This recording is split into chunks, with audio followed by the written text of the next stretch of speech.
Hi, my name is Victor Quintana. I'm a program officer with the Unitarian Universalist Veatch Program at Shelter Rock. The Veatch Program is a faith-based program offered by a Unitarian Universalist congregation on Long Island. The Veatch Program is 50 years old. It has a national scope.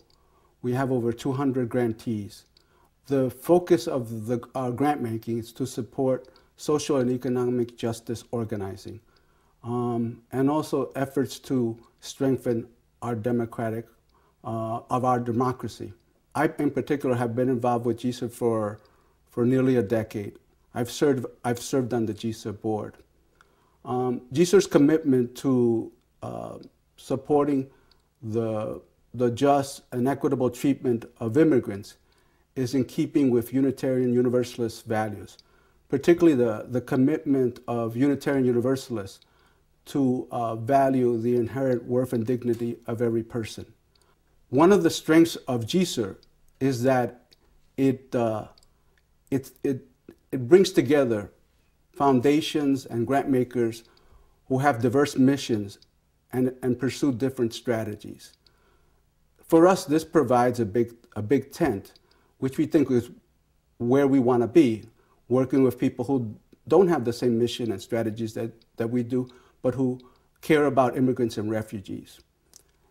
One of the areas where historically the Veatch program has been active is in supporting worker organizing.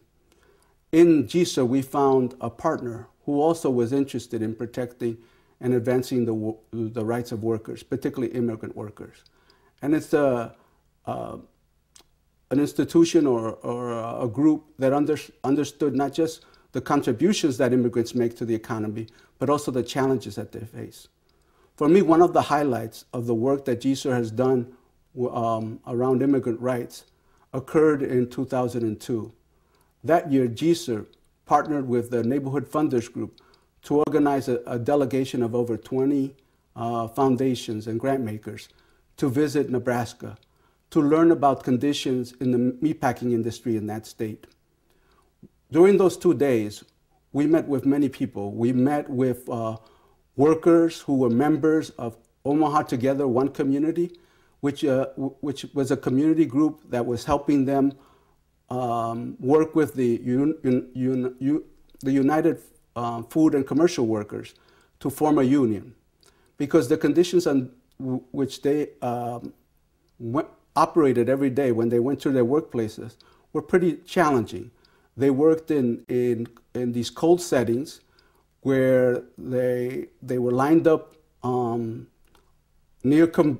conveyor belts or near conveyor belts, where they had to cut and chop up the carcasses of meats that were being processed to be shipped out for consumption by consumers all over this country and internationally. Besides meeting with the workers, we had the opportunity to meet with the governor of the state, Mike Johans. It so happened that the governor was supportive of the efforts of the meatpackers, of these immigrant workers, to improve their conditions. In fact, he had supported meatpackers' Bill of Rights. And he indicated to us the reason he was so sympathetic to these workers was the fact that his family had been immigrants and had confronted many of the same challenges that these workers were facing. And he also indicated that as a governor, he was also proud of the fact that these immigrants were helping to improve the economy of his state by revitalizing the meatpacking industry. Besides meeting with the governor and the workers, we also met with social service providers who were trying to address the issues outside the workplace that these workers and their families were addressing, issues of education, healthcare, and a host of others. So that was an enlightening conversation also. But one of the highlights of our 2-day visit to Nebraska was actually to visit a meatpacking facility. It was a large, imposing facility that employed thousands of workers. And we were able to see with our own eyes the conditions that the workers had described.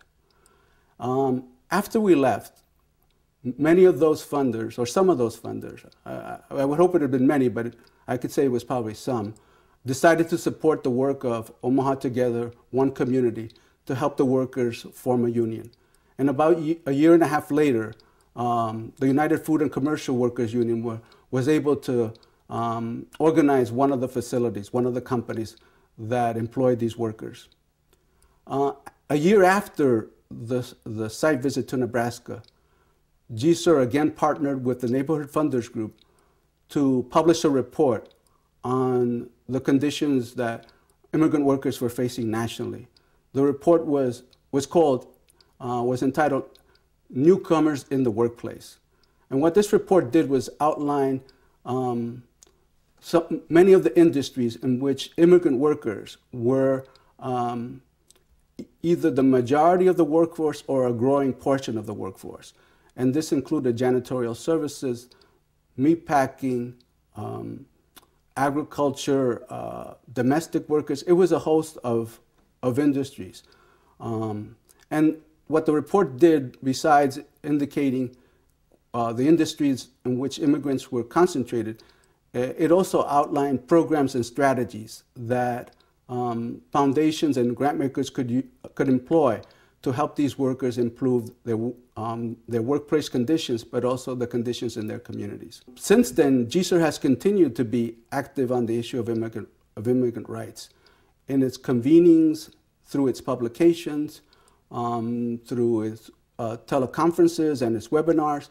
It's continued to highlight the issues of immigrant workers.